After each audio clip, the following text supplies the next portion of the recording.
Meus amados irmãos e irmãs, celebrando o terceiro domingo da Páscoa da ressurreição de nosso Senhor Jesus Cristo, iniciando assim a nossa reflexão a partir da primeira carta de São João, quando o mesmo nos apresenta um método para assim sabermos se de fato conhecemos a Deus.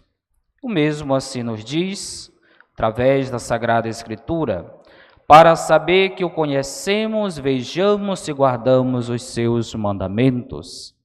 Quem diz, eu conheço a Deus, mas não guarda os seus mandamentos, é mentiroso, e a verdade não está nele. Diante disto, amados irmãos e irmãs, nós somos convidados a fazer uma alta análise da nossa vida, de nossas ações, observando se de fato conhecemos a Deus. Talvez o conhecemos através daquilo que as Sagradas Escrituras nos revelam, mas diante da revelação divina, e esta mesma que chega até nós, alcança os nossos ouvidos, desejando chegar até o nosso coração, traduzindo tudo isto em ações através da nossa própria vida. Conhecemos a Deus, nós o amamos, mas como transmitimos isto que conhecemos dentro desse contexto pascal, na qual estamos celebrando o ressuscitado que, se revelando diante dos discípulos, seja a caminho de Emaús, mas no princípio em si, a Maria Madalena, faz com que os discípulos compreendam e até mesmo aumente a sua fé, uma vez que muitos ainda se encontravam na incredulidade. Ou, como a própria Sagrada Escrituras nos revelam, na ignorância, como também na lentidão do não reconhecimento da presença de Deus, na pessoa de seu Filho, Jesus Cristo. Jesus se apresentando aos discípulos, e estes partilhavam a experiência que tiveram a caminho de Emaús, quando ressuscitado, caminhando com eles o reconheceram somente no partir o pão, nem mesmo quando seu mestre falava a respeito das Sagradas Escrituras. Depois de reconhecê-lo no partir o pão, é que eles vão se dar conta e partilham entre si, não ardia o nosso coração quando ele falava? E eles estavam justamente partilhando esta experiência quando o ressuscitado, se aproximando deles, lhes deseja a paz esteja convosco. Mas quando viram, ficaram apavorados, com medo, imaginando que era um fantasma. E Jesus é bem claro, não se tratava de um fantasma, era ele em carne e osso. E para constatar esta veracidade, ele vai desejar comer e pergunta o que eles têm ali como alimento. E com isso faz a refeição com os discípulos, comendo do peixe que se encontrava ali como alimento, para justificar que de fato ele não era um fantasma, mas o Filho de Deus ressuscitado. Neste contexto, ainda somos convidados, na observância da nossa vida, das nossas ações, se de fato o esplendor do ressuscitado tem se revelado, manifestado sobre a nossa face, sobre as nossas ações, como assim nós rezávamos no refrão do Salmo, que já nos dizia: sobre nós fazei brilhar o esplendor de vossa face. É o desejo do salmista, mas que precisa ser também desejo de cada cristão. Uma vez que somos convidados a sermos a extensão do nosso Deus,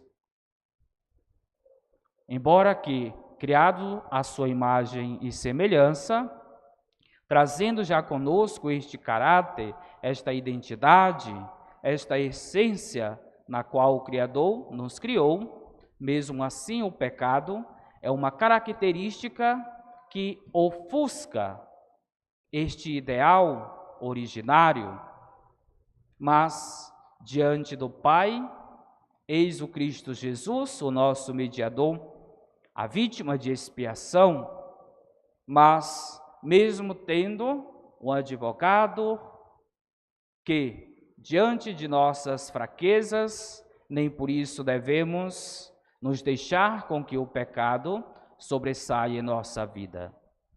A salvação já foi garantida.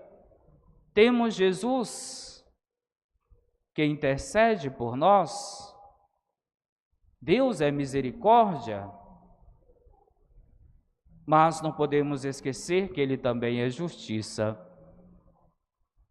O nosso dever de cristão precisa ser cumprido, mas sempre na observância dos mandamentos do Senhor. E é na observância é que vamos, de fato, reconhecermos se nós estamos ou não amando a Deus ou se o conhecemos de verdade.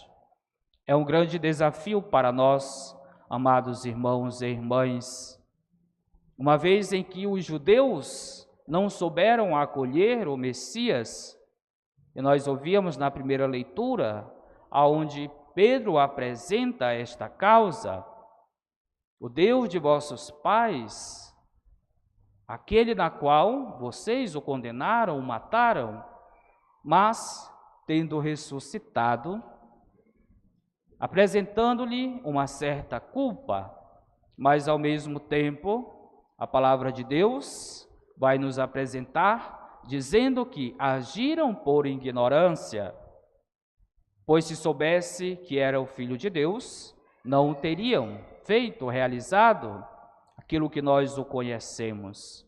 Mas nós não podemos descartar, amados irmãos e irmãs, que desde o princípio, no coração de Deus, a cruz já havia sido pensada como resgate, como uma alternativa, uma vez que, criando o homem na sua liberdade, no seu livre-arbítrio, o Criador já era consciente que o homem poderia, diante de suas fraquezas, se afastar da graça.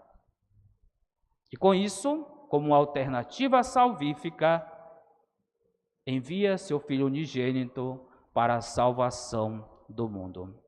Mérito este que nós não temos, simplesmente a misericórdia de Deus nos alcançou e continua nos alcançando. Portanto, nesta sagrada liturgia, peçamos ao Senhor, como o próprio salmista já fazia este apelo, pedindo que sobre nós possa brilhar o esplendor da face do ressuscitado, e o que saibamos reconhecê-lo na vida de cada irmão também. Que não sejamos cristãos fantasmas, que não conseguem deixar sinais da presença de Deus na vida e no coração de cada irmão. E às vezes agimos assim na indiferença, quando não reconhecendo como Filho de Deus, enquanto pessoa humana, enquanto pecador também, que assim o somos, mas, como já nos diz, e que nos levou à reflexão, à campanha da fraternidade, vós todos sois irmãos, filho de um único Pai. Pai este, amoroso, que mesmo diante de nossas fraquezas, está e se apresenta como Pai das misericórdias. E nós, da condição de filhos pródigos, amados irmãos e irmãs, cabe a nós o reconhecimento e a busca do perdão de Deus. Uma vez que o Papa Francisco, falando sobre esta temática, já abordava dizendo que Deus não se cansa de perdoar. Somos nós que cansamos de pedir o perdão a Deus. Nós que cansamos de buscá-lo, e que Deus continue nos alcançando, nos dando a oportunidade, assim como já nos dá, aqui na terra, celebrarmos as alegrias do céu na Santa Eucaristia. Louvado seja nosso Senhor Jesus Cristo. Para sempre seja louvado.